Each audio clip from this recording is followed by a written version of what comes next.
नमस्कार। मैं ज्योतिष शास्त्री रमेश चौबे उपस्थित हूँ आपके समक्ष। काफ़ी लंबे समय के बाद आपको जो है बड़ी वीडियो बना के दे रहा हूँ। समय का थोड़ा अभाव है, लेकिन फिर भी विशेष अवसरों पे उपस्थित आपके समक्ष होता रहूँगा, ताकि आप जो है अपने जीवन में विशेष मुहूर्तों का फायदा उठा करके, विशेष तिथियों का फायदा उठा करके और अपने जीवन में सुख शांति और समृद्धि लेके आ सके। तो उसी क्रम में आज हम चर्चा करेंगे कुश ग्रहणी अमावस्या या कौशिकी अमावस्या।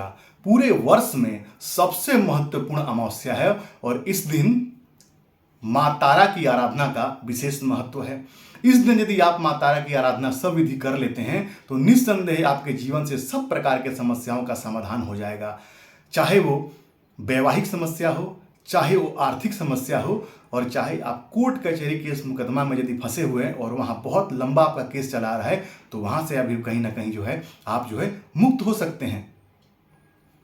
लेकिन आपको इसमें अमावस्या की तिथि का विशेष ध्यान रखना है। आप नॉर्मली पंचांग में देखेंगे तो आपको अमावस्या की तिथि दिखाई देगी 23 अगस्त को, लेकिन नहीं, 22 अगस्त को 11:55 से सुबह अमावस्या प्रारंभ है और 23 तारीख को सुबह 11:35 पर अमावस्या समाप्त हो जाएगा। तो अमावस्या का सबसे विशेष महत्व कब है? जब मध्य रात्रि निशा काल जब प्राप्त होता है, तो रात्रि के समय का यहाँ विशेष महत्व है। इसीलिए हम 22 तारीख को ये सारे उपाय करेंगे और 22 को आप उपाय करेंगे तो निस्संदेह आपको फायदा होगा। माँ तारा जो है वो 10 महाविद्या में दूसरी महाविद्या है और देवगुरु बृहस्पति की अधिष्ठात्री देवी भी इनको माना जाता है। तो यदि आप माँ तारा की आराधना करते हैं तो धन की समस्या तो कम से कम आपके जीवन में बिल्कुल नहीं रहेगी। और ये मेरा खुद का अनुभव है और मैंने बहुत सारे लोगों को जो है आज ही के दिन जो है 2-3-4 वर्ष पहले माँ तारा की फोटो आराधना विधि बताया था। तो आज आपको मैं बताऊंगा कि आपको कैसे करना है। इसके पहले भी मैं वीडियो बना के आपको बता चुका हूं, लेकिन मैं सही समय पे आपको याद दिलाते रहूं, ये मेरा कर्तव्य है और मैं इसका पालन जरूर करूंगा ताकि आप सभी जो है समृद्ध हो जाएं। क्योंकि आप एक बात याद रखिए कि कुंडली में ग्रह की स्थिति कुछ ऐसी होती है कि जीवन में कई बार कई सारी चीज हमें नहीं मिलता है, लेकिन देवी देवताओं की आराधना से विशेष तिथियों पे जीवन में कई सारे समस्याओं का समाधान जो है वो हो जाता है। तो उसी क्रम में आज माँ तारा की आराधना की विधि बताऊंगा। आपको समय बिल्कुल याद रखना है, 22 तारीख को आपको ये सारे उपाय करने हैं। कब करेंगे? जितना लेट हो सके, 11 बजे, 12 बजे, 12 बजे कम से कम यदि आप पूजा करते हैं 11:30 बजे तो बहुत फायदा होता है। यदि आप जल्दी सो जाते हैं तो 8 बजे के बाद कर लीजिए या 8 बजे कर लीजिए, वो आपकी इच्छा है। क्या करेंगे, कैसे करेंगे, एक एक करके आपको बताऊंगा, ध्यान से आप सुनिएगा। माँ तारा जो है आपको मैंने बताया कि 10 महाविद्या में दूसरी महाविद्या है। एक जटा, उग्र तारा और नील सरस्वती, ये माँ के 3 बृहद रूप हैं। आप नेट पे सर्च कीजिए, आपको मिल जाएगा। अब माँ तारा की फोटो आपको कहाँ मिलेगी? आप नेट पे जाकर के बोलिए माँ तारा इमेज, आ जाएगा। उसको जो है आप क्या कीजिए कि किसी कैफे में चले जाइए और जो पासपोर्ट साइज की जो फोटो प्रिंट करते हैं उसी पे आपको प्रिंट करके दे देंगे और जाके किसी दुकान में जो है आप उसको फ्रेम करा लीजिए। और कब इनको घर लाना है? तो अमावस्या के दिन ही इनको घर ले आइए। कब? 12 बजे के बाद, दोपहर में 3 बजे, 4 बजे, 5 बजे, 6 बजे, जब भी ले आइए। और जब आप माँ तारा को ले आते हैं तो आपको विशेष कुछ बातों का ध्यान रखना है। एक तो आपको जो है लाल साड़ी माँ के लिए जरूर लाना है। अच्छी साड़ी ले आइए, 200, 300, 400, 500 जितना आपका इच्छा हो, एक बढ़िया लाल रंग का साड़ी ले आइए।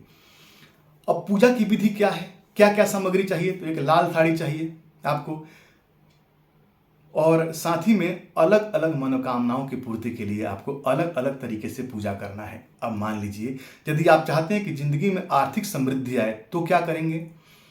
तो सबसे पहले आपको बाजार से, दुकान से पूजा के कुशा खरीदना है। तो कुशा खरीद के लेके आइए और 7 या 9 कुशा, इतना बड़ा बड़ा या इतना छोटा छोटा जैसे भी हो तोड़ लीजिए अपने हिसाब से और तोड़ करके 7 कुशा बिछा दीजिए एक लाइन से और उसके ऊपर पीला कपड़ा बिछा दीजिए और फिर माँ को साड़ी पहना करके लाल और उस पर विराजमान करवाइए पीले जो है पुष्प से। और 5 प्रकार के फल लगाइए, जिसमें जो है अभी आम का सीजन है, पीला केला, पीला आम, ये लीजिए, पीला फल हो गया आपका। तो 5 प्रकार का फल रखिए, पीला फूल लीजिए और पीला ही मिठाई लीजिए और माँ की पूजा कीजिए। चंदन लगाइए, पहले गंगा जल छिड़किए, पोंछ लीजिए फोटो को, फिर चंदन लगाइए, धूप दीप दिखाइए, फल चढ़ाइए, उसके बाद जो है फूल चढ़ाइए, फल चढ़ाइए, धूप गंसी इत्यादि से पूजा कीजिए।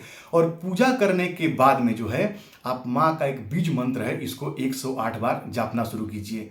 माने 22 तारीख से शुरू कीजिए और लगभग जो है रोज एक माला जपिए। मंत्र क्या है? ओम रीं श्रीं हूं तारा दिव्ये नमः।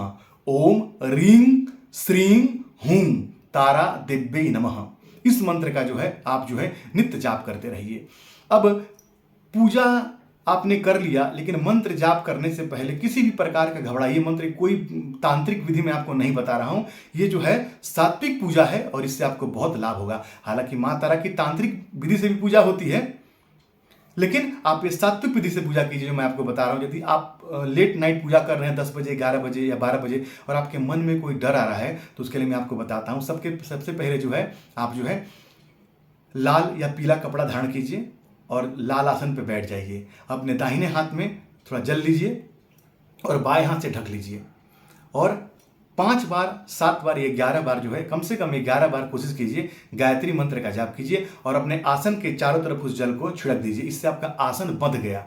तो अपने आसन को आपने बांध लिया और उसके बाद में जो है अपने बाएं हाथ पे थोड़ा चावल रख के, बाएं हाथ के तरफ में चावल रख के जमीन पे, और उस पर घी का दीपक जला लीजिए और जो है संकल्प लीजिए, हाथ में थोड़ा जल और पुष्प लेके कि मेरा ये नाम है, मेरा ये गोत्र है, हे माता तारा, मैं आपकी कृपा प्राप्त करने के लिए जो भी आपकी मनोकामना है। यदि जैसे मैंने अभी आपको बताया कि यदि आपको धन चाहिए तो बोलिए मैं धन प्राप्ति के लिए आपके मंत्रों का 5 माला, 7 माला, 11 माला, जितना आपकी इच्छा हो जाप करने के लिए संकल्प करता हूँ। पुष्प और जो है जल और अक्षत को साइड में डाल दीजिए या किसी पात्र में रख दीजिए और जाप कीजिए।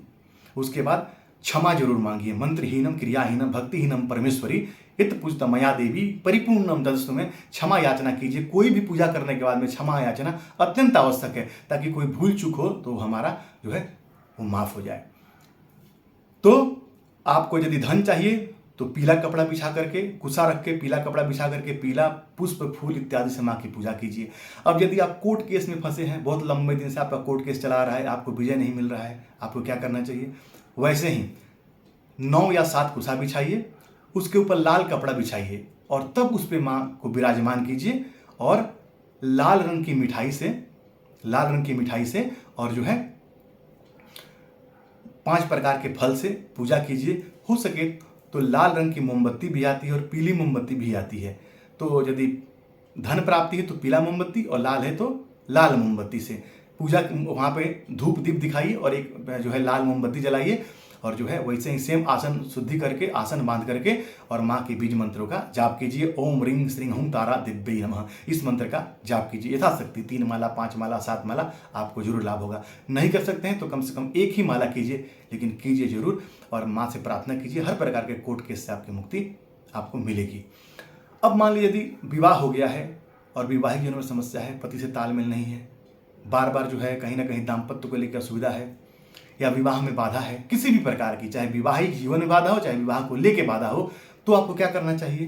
तो नीले रंग का कपड़ा लीजिए और कुसा बिछाइए और उस पर नीला कपड़ा बिछाइए और फिर माँ को उस पर विराजमान कीजिए और जैसे मैंने आपको बताया वैसे जो है माँ के बीज मंत्रों का जाप कीजिए। अब यहाँ पे एक छोटा सा आपको बात ध्यान में रखना है कि कभी भी जो आप कुसा बिछाएंगे, यदि आप पुरुष हैं तो ठीक है, लेकिन यदि आप महिला हैं तो आप कुसा खुद से मत बिछाइए। अपने घर में किसी पुरुष से कह के कुसा बिछाइए, क्योंकि स्त्री को कुसा जो है वो नहीं बिछाना चाहिए। तो कुसा बिछा करके जो है किसी पुरुष से अपने घर में बिछवा लीजिए और पूजा कीजिए।